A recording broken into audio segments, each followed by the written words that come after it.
সকালবেলা ঘুম থেকে উঠেই রোজকার মতো ইঁদুর দৌড় শুরু হয়ে গেছে। জুনির স্কুল আছে, তাই ওর জন্য টিফিন বানাচ্ছি। Welcome back to my channel Rosie's daily diary. কেমন আছেন সবাই? আশা করছি সবাই খুব ভালো আছেন। আমি রোজি আমার নতুন একটি ভিডিওতে আপনাদেরকে স্বাগত জানাই। আজ টিফিনে দিচ্ছি ডিম টোস্ট, আর ওর ডিম টোস্টে আমি পেঁয়াজ দিই না, পেঁয়াজ লঙ্কা কোনোটাই দিই না। ডিমের মধ্যে একটু লবণ আর গোলমরিচ দিয়ে ফাটিয়ে নিয়ে সেটাকে দিয়ে ডিম টোস্ট করি, কারণ ও পেঁয়াজটা খেতে একদমই পছন্দ করে না, তাই পেঁয়াজ দেওয়ার কোনো প্রশ্নই ওঠে না। টিফিন বক্সটা গুছিয়ে দিয়ে এদিকে ওর জন্য আবার রুটি জ্যাম রেডি করছি। এটা খেয়েও স্কুলে যাবে। ও ইদানিং করে স্কুলে যাওয়ার সময় কিছু খেতে চায় না, আর মা হয়ে বাচ্চাকে কিছু না খাইয়ে কি করে স্কুলে পাঠাই? ও কিছু না খেয়ে গেলে আমার মনটা বড্ড খুঁতখুত করে। আর সেই 10টায় ওদের লাঞ্চ ব্রেক হয়, 10টায় নয় 10টার পরে, 10টা 35-এর দিকে। তো অতক্ষণ না খেয়ে থাকে, আমার যেন ঠিক ভালো লাগে না, সারাক্ষণ মনের মধ্যে খুঁতখুত করে। ব্রেড আর জ্যাম দিয়েছিলাম, খেতে চাইছিল না, জোর করে বকাঝকা করে খাইয়েছি। আর আজকের ওদের হাউস ড্রেস, যেদিনকে হাউস ড্রেস থাকে সেদিনকে কেটস পরতে হয়, আর কেটসের লেস তো কোনো দিনই বাঁধতে পারে না, তো ওই আমাকে বেঁধে দিতে হচ্ছে। আর আজকে আমি ওকে স্কুলে দিয়ে আসতে যাবো, তো আমিও রেডি হয়ে নিয়েছি, কারণ হাজব্যান্ডের না রাত্রে ঘুম হয়নি, তাই আমি ওকে আর ডাকিনি। ও সকালের দিকে ঘুমিয়ে পড়েছে, তারপরে আবার সারাদিন তো অফিসের কাজ আছেই, তো যার জন্য আমি আর ডাকিনি।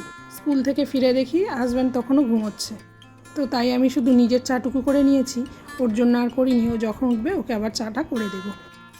তো একটু আয়েশ করে বসে চা খেয়ে নিচ্ছি, আর এরপরে আজকের আমার অনেক কাজ আছে। চাটা খেয়ে নিয়ে রান্নাঘরে চলে এসেছি। আজকে রান্না করছি একটু পটল চিংড়ি, আর একটু চিকেনও করব। তেলে পেঁয়াজটা ভেজে নিয়ে ওতে কুচানো টমেটোগুলো দিয়ে দিয়েছি। টমেটো দিয়ে ভালো করে নাড়াচাড়া করে একটু মজে এলে তারপরে আদা রসুনের পেস্ট দিয়েও একটু ভালো করে কষিয়ে নিয়েছি। আর একটা বাটিতে হলুদ গুঁড়ো, লঙ্কা গুঁড়ো, জিরে গুঁড়ো পানি দিয়ে একটু গুলিয়ে নিয়ে আমি পেঁয়াজ টমেটোর মধ্যে ঢেলে দিয়েছি।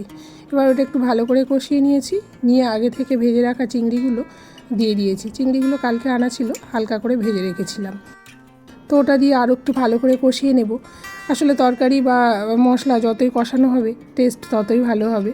তো খানিকটা কষিয়ে নিয়ে তার মধ্যে আগে থেকে ভেজে রাখা পটল আর ভেজে রাখা আলুগুলো দিয়ে দিয়েছি। আলু পটল খুব ভালো করে ভাজিনি, হালকা করেই ভেজেছিলাম। আর এই যে আমার তরকারি রান্না হয়ে গেছে, ওটা অন্য একটা পাত্রে নামিয়ে নিয়েছি। আর এদিকে চিকেনটা প্রায় রান্না হয়ে এসেছে। তো রান্নাবান্না তো সবই কমপ্লিট। আর ওই যে বলেছিলাম আজকের আমার অনেক কাজ, আসলে ঘরটারগুলো পরিষ্কার করব। এই আলমারি বলুন বা ড্রেসিং টেবিল বলুন, এগুলো রোজই হালকা হাতে মুছে নিই, কিন্তু মাঝে মধ্যে একবার ডিপ ক্লিন না করলেই যেন হয় না। এতটা ধুলোতে পড়ে, আর এত ধুলো আসে কোত্থেকে আমি নিজেও বুঝতে পারি না। আমার ফ্ল্যাটটা কিন্তু রোড সাইডে নয়, তাও এত ধুলো জমে। কি জানি, হয়তো ফার্স্ট ফ্লোর বলেই এত ধুলো জমে, যারা একটু উপরে আছে বা টপ ফ্লোরে আছে ওদের হয়তো ধুলো জমে না, আমার তো এমনটাই মনে হয়। কথা বলতে বলতে আলমারিটা পরিষ্কার করে নিয়েছি, মানে মুছে নিয়েছি, আর এদিকে ড্রেসিং টেবিলটা মুছছি। তো ড্রেসিং টেবিলে কিন্তু এই র্যাকগুলোতে খুব ধুলো পড়ে। আমি প্রতিদিনই উপর মুছে নিই, সব জিনিসপত্র সরিয়ে মুছি না, তাই মাঝে মধ্যে সব জিনিস নামিয়ে তারপরে মুছি। এই কসমেটিক্সের বোতলগুলো, কোটোগুলো, এগুলোতে খুব ধুলো পড়ে। এগুলো কাপড় দিয়ে প্রত্যেকটা একটা একটা করে নিয়ে ভালো করে মুছে নিচ্ছি। আর ওই যে ফুলদানিটা মুছলাম, ওটা গড়িয়াহাট থেকে নিয়েছিলাম 100 টাকা দিয়ে। তো ফুলগুলো একটু নোংরা হয়েছে, আমি কাপড় দিয়ে মুছে নিয়েছি। ভাবছি এর মধ্যে একদিন সব ফুলদানিগুলো শ্যাম্পু দিয়ে আর পরিষ্কার করব। মানে পানিতে একটু শ্যাম্পু গুলে নিয়ে ওর মধ্যে ভিজিয়ে রাখলে পরিষ্কার হয়ে যাবে, এমনটাই বলেছিল ওরা। আমি কেনার পর থেকে এখনও পরিষ্কার করিনি, তবে এবার করতে হবে। এটাকে বক্স বলবো না বাস্কেট বলবো বুঝতে পারছি না, তার থেকে বরং ট্রে বলি। তো এই ট্রেটার মধ্যে আমার রোজকার যেসব জিনিসপত্র ইউজ হয় সেগুলোই রেখে দিই, যেমন হালকা কালারের কয়েকটা লিপস্টিক, তারপরে ওই গার্ডার, কাজল, এরকম টুকিটাকি জিনিস গুছিয়ে রেখে দিই। আর যত গোছাই তারপরেই দেখি সঙ্গে সঙ্গে অগোছালো হয়ে যায়। মানে জিনিসপত্র নেওয়ার পরে তার সেইভাবে রাখা হয় না। আর শুধু তো আমি একা ইউজ করি না, জুনিও হাত দেয়। আমি নিলে ঠিকঠাক রাখি, কিন্তু ও তো আর ঠিক করে রাখে না। তো পরিষ্কার করে গুছিয়ে রাখলাম, গুছিয়ে রাখলে দেখতে খুব ভালো লাগে। তারপরে বড় ঘরের ফ্যানটা পরিষ্কার করে নিচ্ছি, আর প্রচণ্ড ধুলো পড়েছে, আর এই ধুলো পড়ার জন্য ফ্যানের স্পিডটা অনেকটাই কমে যায়। আর ধুলোটা পরিষ্কার করে দিলে দেখি ফ্যানটা বেশ ভালোই ঘোরে। স্বাভাবিক, ধুলো পড়ার কারণে ফ্যানটা তো একটু ভারী হয়ে থাকে, আর ধুলো মুছে দিলে ফ্যানটা হালকা হয়, তার স্পিডটাও বেড়ে যায়। আর চুল খোলা ছিল, এতটাই গরম হচ্ছে, আমি আবার উঁচু করে একটু খোপা করে নিয়েছি। খোপা বলতে ওই জড়িয়ে গার্ডার দিয়ে নেওয়া, আমার খোপা হয় না। আর এই দেয়ালগুলোতেও দেখছিলাম ধুলো পড়েছে, অতটা বোঝা যায় না, হাত দিলে তখনই বোঝা যাচ্ছে, চোখে দেখে বোঝা যায় না। তো আমি ভাবলাম একটু পরিষ্কার করে নিই, না হলে ধুলো আরও জমে গেলে তখন আর পরিষ্কার করা মুশকিল হয়ে যাবে।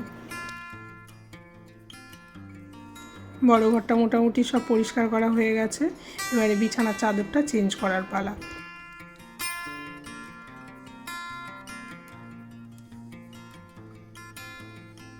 আজকের শুধু বড় ঘরটা পরিষ্কার করলাম, আর কালকের আবার জুনির ঘরটা আর লিভিং রুমটা পরিষ্কার করব।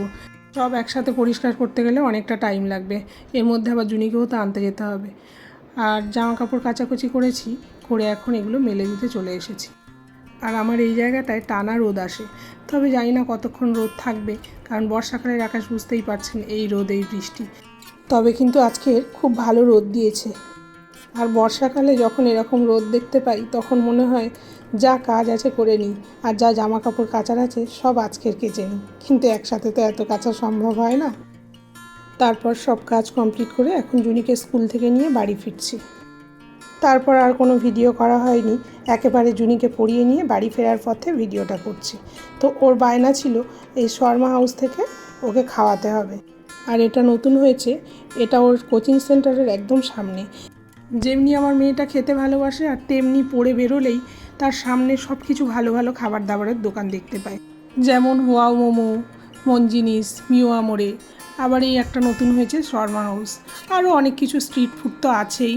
পড়ে বেরিয়েই বলবে খিদে পেয়েছে, কিন্তু এইসব খাবার দাবার তো বেশি বেশি খাওয়া ভালো নয়, তাই না? তো তারপরেই বাড়িতে চলে এসেছি, দেখুন কি বৃষ্টি। ভাগ্যিস বাড়িতে চলে এসেছিলাম, রাস্তায় থাকলে তো অবস্থা খারাপ হয়ে যেত। প্রচণ্ড বৃষ্টি হচ্ছে, একেবারে যাকে বলে মুষলধারে বৃষ্টি, আর মনে হচ্ছে এই বৃষ্টি সারা রাত হতে পারে।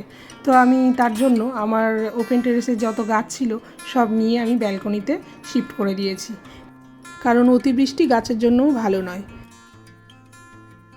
তো এতক্ষণ ধরে যে সমস্ত বন্ধুরা আমার সাথে ছিলেন, যদি কেউ লাইক দিতে ভুলে যান একটা লাইক দিয়ে দেবেন, আর আমার ভিডিওটি কেমন লাগলো অবশ্যই কমেন্ট করে জানাবেন। তো আজ তাহলে ভিডিওটি এখানেই শেষ করছি, ভালো থাকবেন, সুস্থ থাকবেন, দেখা হবে পরের ভিডিওতে।